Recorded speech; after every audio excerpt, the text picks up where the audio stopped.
बिस्मिल्लाहिर्रहमानिर्रहीम।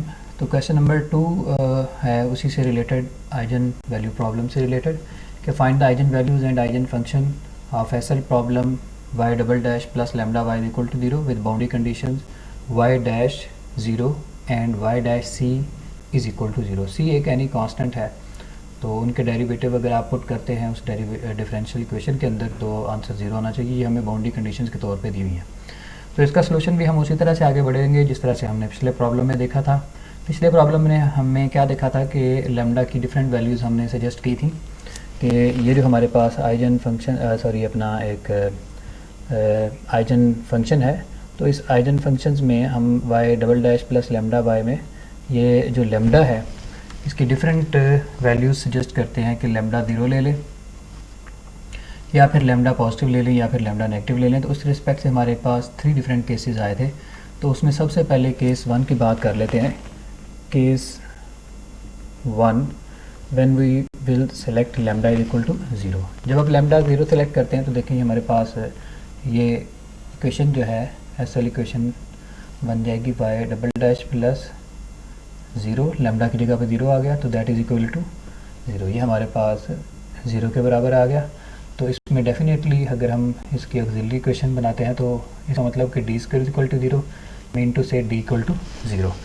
तो इसके कॉरेस्पॉन्ड हमारे पास जो सोल्यूशन आता है वो भी हमें पता है, वो बराबर आता है जी y of x is equal to A of X plus B.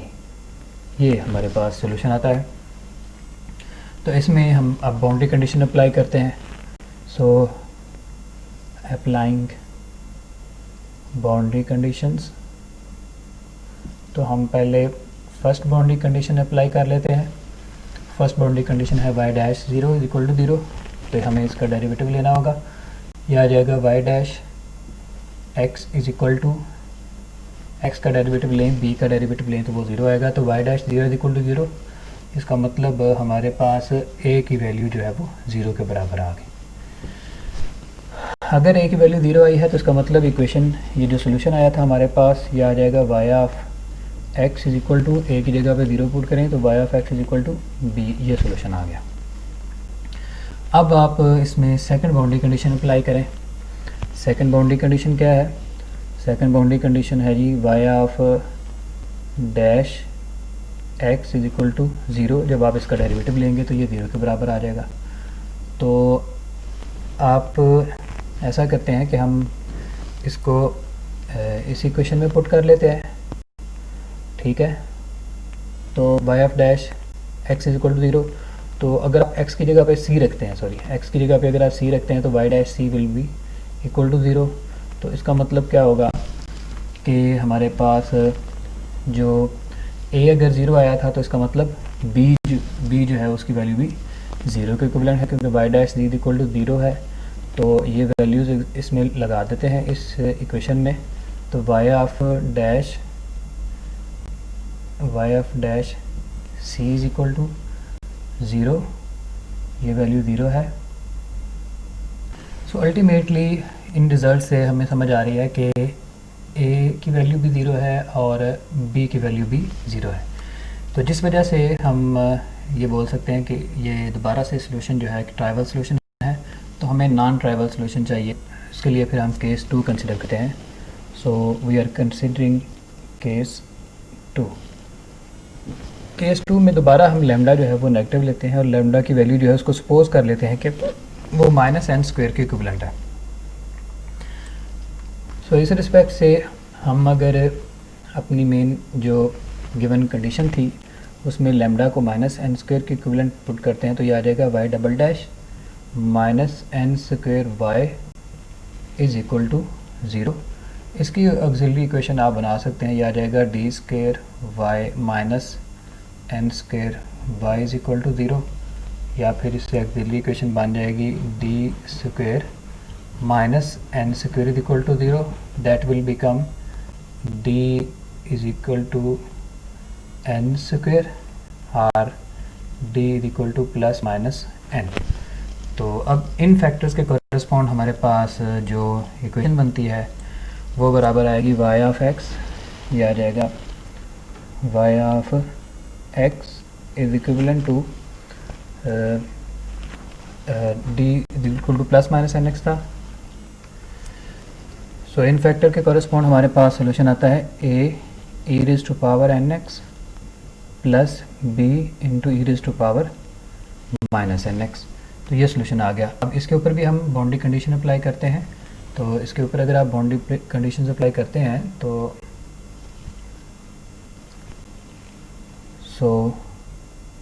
Applying,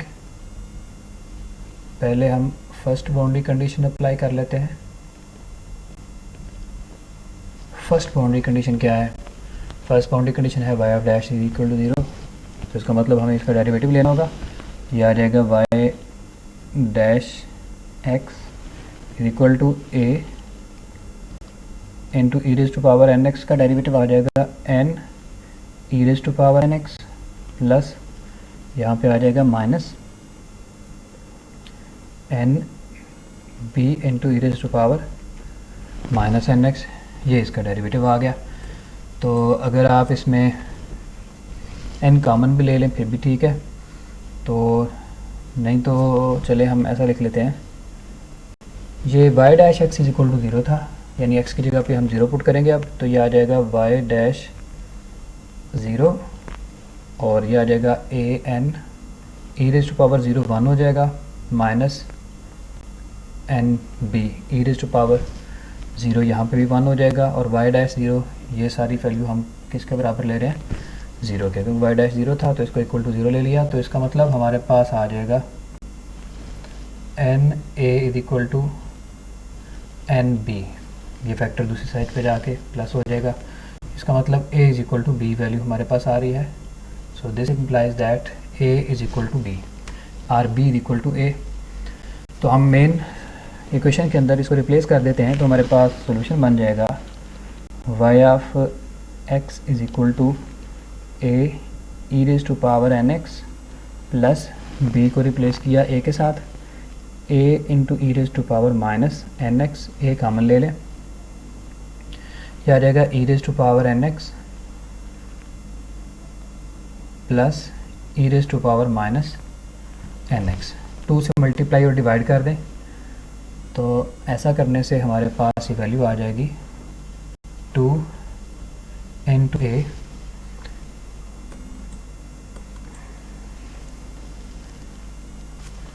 ये वैल्यू जो है sine of hyperbolic n x के इक्वल होती है। ये आ जाएगा sine of hyperbolic n x. ये हमारे पास सेकंड आ गई वैल्यू। अब देखें हम इसके ऊपर सेकंड बाउंड्री कंडीशन अप्लाई करते हैं। So applying second boundary condition, और वो क्या थी? So applying second boundary condition अब इस फंक्शन पे अप्लाई होगी। किस फंक्शन पे? y of x is equal to 2 into a sine of hyperbolic n x पे। तो इस तरह से अब देखें हमारे पास सेकंड बाउंड्री कंडीशन, इसमें हमें डेरिवेटिव लेना है। सेकंड बाउंड्री कंडीशन में हमें दोबारा इससे डेरिवेटिव लेना होगा। ये बराबर आ जाएगा जी y डैश x, इसका डेरिवेटिव लेते हैं, ये आ जाएगा y dash x 2 into a, 2 into a लिखा, साइन हाइपरबोलिक एन एक्स का डेरिवेटिव आ जाएगा कॉस हाइपरबोलिक, साथ एन आ जाएगा कॉस हाइपरबोलिक एन एक्स। ये हमारे पास वैल्यू आ गई y डैश x की 2 into a cos of hyperbolic n x. तो अब आप देखते हैं कि हमारे पास अगर आप बाउंड्री कंडीशन अप्लाई करते हैं तो वो है y of dash c is equivalent to 2a n cos hyperbolic n c. तो y डैश c तो उसने 0 के बराबर माना है, यानी ये वैल्यू जो है इसको बोला है कि इट इज़ इक्वल टू 0। अब फिर से देखें कि इसका मतलब क्या हुआ कि इसमें ये जो पूरा फैक्टर है ये है 2 into n into cos hyperbolic n c, और दूसरी वैल्यू है a। तो 2 इंटू एन अगर आप रीअरेंज कर लेते हैं, मीन टू से हम इसको लिख लेते हैं 2a into 2 into n cos of hyperbolic n c. तो अब ये जो पूरी वैल्यू है ये वाली वैल्यू पूरी, ये पूरी वैल्यू जो है ये तो ज़ीरो के इक्विवेलेंट नहीं है, ना 2 ज़ीरो है क्योंकि n तो हम पहले ही बोल चुके हैं कि नॉट इक्वल टू 0 लिया हुआ है। So cos of hyperbolic n c, ये वैल्यू भी 0 के इक्विवेलेंट नहीं है। तो इसका मतलब क्या हुआ कि अगर ये सारी वैल्यू 0 है तो इसका मतलब है कि a जो है वो 0 के इक्विवेलेंट है। तो इसलिए हम यहाँ पे देखते हैं कि a भी 0 आ गया है। तो अगर आपके पास a भी 0 है तो अब वापस चलें तो हमारे पास जो सोल्यूशन आया हुआ था वो सोल्यूशन था y of x। Main solution में चले जाएं बेशक या इसमें ले लें, तो ये था बराबर किसके, हमारे पास ये सोल्यूशन था y of x is equal to 2a into sine hyperbolic nx। तो इसमें a 0 पुट करें तो इसका मतलब yx जो है वो 0 के इक्विवेलेंट आ रहा है। तो दोबारा फिर हमारे पास जो सोल्यूशन आ रहा है वो एक ज़ीरो सोल्यूशन है और हमें एक नॉन ज़ीरो सोल्यूशन चाहिए, यानी नॉन ट्राइवल सोल्यूशन चाहिए। तो इसलिए हम केस 3 कंसिडर करेंगे। और केस 3 कंसिडर हम कैसे करेंगे कि हम इस लैम्डा को पॉजिटिव वैल्यू के कॉरस्पॉन्ड सॉल्व करेंगे। सो केस 3 क्या है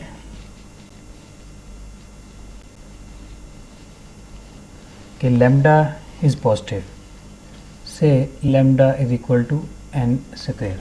सो lambda will be regarded as positive. तो इसके कॉरस्पॉन्ड अब आप इसमें वैल्यू सब्स्टिट्यूट करें। देखिए हमारे पास आ जाएगा y double dash plus lambda की जगह पे आप n square y is equal to 0 put कर दें, इसकी एक ज़रूरी इक्वेशन बना लें।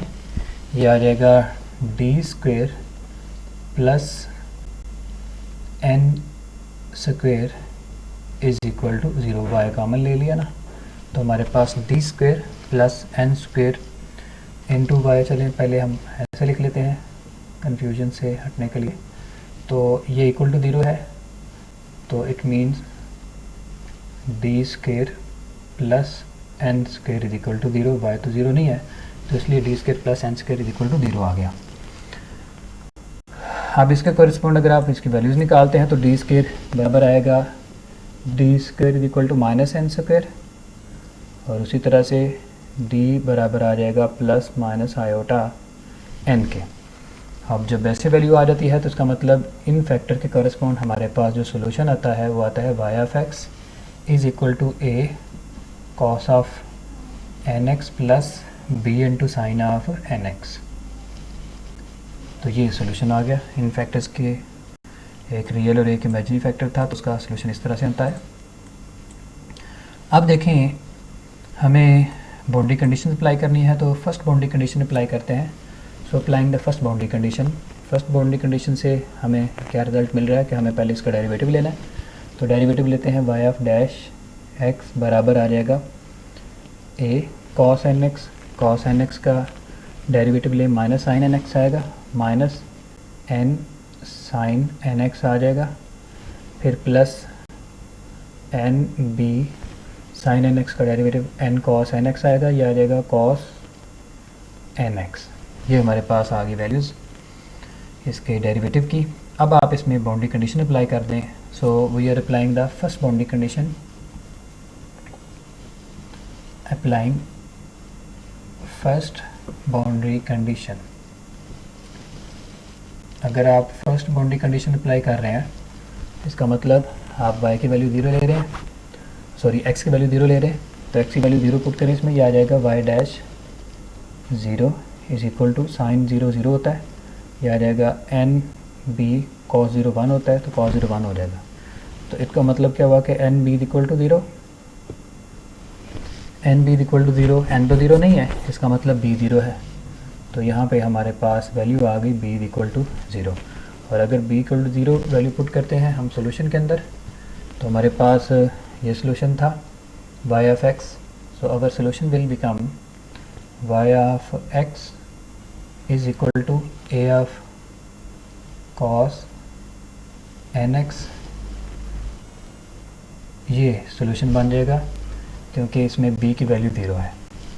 अब हमने सेकंड बाउंड्री कंडीशन अप्लाई करनी है, इसी पे दोबारा सेकंड बाउंड्री कंडीशन अप्लाई कर देते हैं। Applying second boundary condition, second boundary condition. तो सेकंड बाउंड्री कंडीशन अप्लाई करें, दोबारा हमें डेरिवेटिव लेना है। यह आ जाएगा हमारे पास y dash x is equal to a cos nx, यह आ जाएगा cos का derivative minus sine minus n a sine of nx, ये हमारे पास डेरिवेटिव आ गया। अब इसमें आप बाउंड्री कंडीशन लगाएं, x की जगह पे c लगाएं और y डैश c की जगह पे 0 लगाएं, तो ये आ जाएगा y डैश c, x की जगह पे c लगा दिया, minus n a sine of n c आ गया। तो y डैश c तो है 0, ये बराबर आ जाएगा 0 is equivalent to minus n a sine of n सी।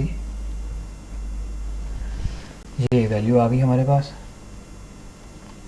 अब देखें, हम अगर नॉन ट्राइवल सोल्यूशन चाहते हैं तो a should not be equal to 0। So for non trivial solution, otherwise तो हमारा पूरा सोल्यूशन ही ट्राइवल सोल्यूशन होगा। हमने डिफरेंट केसेस में देखा कि हमेशा हमारे पास सोल्यूशन 0 आ रहा था। So for non trivial solution we are selecting, non trivial solution के लिए a should not be equal to 0। So अगर a इक्वल टू 0 नहीं है तो इट मीन्स हमें साइन ऑफ एन सी जो है उसको रिगार्ड करना होगा कि it should be equivalent to 0, तो साइन एन सी को 0 होना पड़ेगा। अब देखें, यहाँ पे साइन इन्वर्स करें जैसे हमने पहले किया था, यह आ जाएगा n c equal to sine of inverse minus 1 of 0। तो साइन 0 कहाँ कहाँ पे होता है वो हमें पहले ही वैल्यू इसकी पता है। यह आ जाएगा जी n c equal to sine 0 पे पाई पे plus minus pi plus minus 2 pi plus minus 3 pi and so on. इन तमाम वैल्यूज़ पे साइन की वैल्यू 0 होती है। तो यहाँ से अगर n ढूंढे तो हमारे पास n आ रहा है 0 over c equal to 0 plus minus, यानी फर्स्ट 0 आएगा, फिर plus minus pi by c, फिर plus minus 2 pi by c, फिर plus minus 3 pi by c and so on. ये वैल्यूज़ हमारे पास आएंगी। तो pi by c, 2 pi by c, 3 pi by c, ये डिफरेंट हमारे पास वैल्यूज़ हैं। अगर हम इनमें ज़ीरो और नेगेटिव वैल्यूज़ को निगलेक्ट भी कर दें, so neglecting zero and negative values, so ultimately n will be equivalent to pi by c, 2 pi by c, 3 pi by c and so on. ये सारी वैल्यूज़ हमारे पास n की form में फिर भी आ सकती हैं। तो इसका मतलब क्या हुआ कि हमारे पास जो n है वो इक्विवेलेंट है m पाई बाय c के, और जो m है वो हम यहाँ पे 1 2 3 ले रहे हैं। m है जो 1 2 3, तो आपके पास ये सारी वैल्यू n की आती जाएंगी। तो ये अब हम वापस चलते हैं कि हमने देखना था कि आइजन फंक्शन कौन सा है और उसके कॉरस्पॉन्डिंग आइजन वैल्यूज़ कौन सी हैं। तो हमने देखा कि हमारे पास ये सॉल्यूशन आया था, लास्ट सॉल्यूशन ये था, ये। तो ये जो सॉल्यूशन है ये एक्चुअली क्या है कि ये आइजन फंक्शन है। So the eigen function